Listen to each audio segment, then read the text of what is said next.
It's a cute little ditty, isn't it? It is a cute little ditty. All right, one of the many things New York City is known for is the smells. Yes. And while that's not always a good thing, the smells coming from any of the 23,000 street food vendors around the city is always welcome. Absolutely. Those street vendors are not just an important part of the fabric of the city, they are also a symbol of New York City's melting pot mentality. According to the Immigration Research Initiative, 96% of the city's street vendors are immigrants. I love that they bring a little piece of home with them to the streets of New York. I've had some of the best food and most adventurous food of my life 100%. on the streets. I'm watching this and I can smell that halal. Okay, a new book is documenting street vendors from around the city and highlighting some of the author's favorites. Joining us this morning is the author of NYC Street Vendors, Food Trucks, Coffee Carts, Market Stalls, and more, David Dodge. Welcome to New York Living. Thank you for having me. Well, that's a tough assignment you gave yourself, trying all that. It really was. This is actually the third book that we've done on small businesses with the illustrator Joel Holland.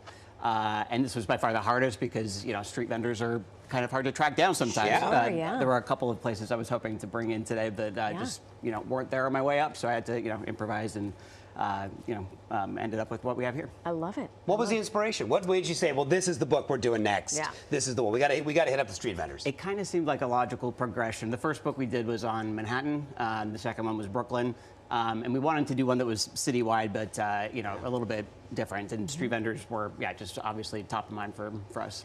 You know, it's easy for me to forget that a street vendor is essentially a small business. Like they are there. How does their presence impact the city's economy? I have to imagine in huge ways. In huge ways. I mean, it's a way for folks to be able to make a living, to support their families during the pandemic. Tons of folks that were, you know, struggling. There's actually quite a few examples of this in the book of people losing their jobs and not knowing what to do, and instead they, you know, took their cooking abilities out into the streets and made, you know, a living for themselves. And now many of them have very successful food carts and restaurants. So it's a huge impact on the city. 23,000, you know, that's a lot of people. That's right. That's a lot of people.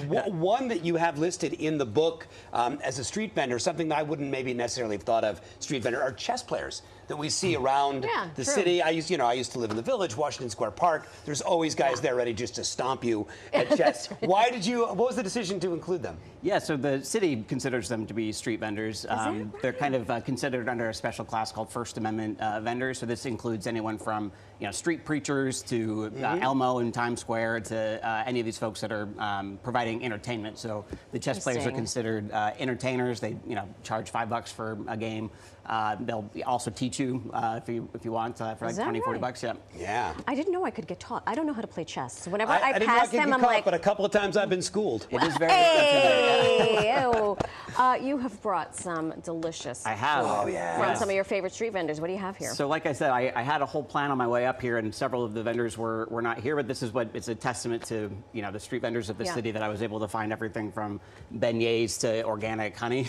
I was just going to say, so this is organic East Village. Yes, so this is from Andrew's Honey, which is, they have a stall at the Union Square Green Market and other places around the city. They've been around for 4 generations, so this is the 4th Andrew in a series of many beekeeping Andrews. The beekeeping Andrew, as it were. Yeah, so and they sell their honeys based on, you know, where the hive is located. So this is, you know, based in the East Village, this hive. I also asked them for their weirdest honey for you to try if you're interested. Yes, please. And they said it was this one, which tastes like cotton candy, apparently. Cotton candy. Wait, honey. what in the world? That's what they said. Local honey, try it. 100% raw, local, lovingly produced, unheated, Is it in kosher one of honey. these? Yes, it's this one here. Okay, All right, I'll do get in there. You try the cotton candy. The beignets come from where? So this is from Beignet Cafe. So this was actually an example of someone during the pandemic. His name's David, who was struggling, looking for work, and decided to start an outpost of Café du Monde, which is a famous restaurant in New Orleans that popularized the beignets here in the United States. They agreed. So he started, selling these along with chicory coffee and, on the streets, and it's turned into a successful business for him. What's the verdict of the cotton candy honey? Yeah? It's cotton candy. As advertised. Something I might be a little bit hesitant to grab off the street. Is that sushi? Did you bring a sushi roll? No, so it's onigiri. Okay. I can delicious. mess up some onigiri. So it's from this place called Masubin, which is a pretty new vendor. They have 3 or 4 trucks around the city. Oh, it one looks year. good. It's really good. Yeah. So it's actually I stopped by here all the way on my way to the gym and picked one up. They're delicious little treats. Well, David, thank you for providing us lunch today. Yeah, You're welcome. wow. And for highlighting what I like to think is really the pulse of the city. Really it is. Truly, truly is. Yeah. So congratulations on all the books, Thank specifically you. this one. Thank you so much. Are you going to do another one? I hope so. We'll see how this one does. But I would love to do Queens, Staten Island. There's lots of Head other up to the parts BX. of the city that Let's we do could. it. Let's do it. So thank you so much. Pick up a copy. You want to help him get to his next book? Got to buy this one. That's Pick right. up a copy of New York City Street Vendors wherever books are sold.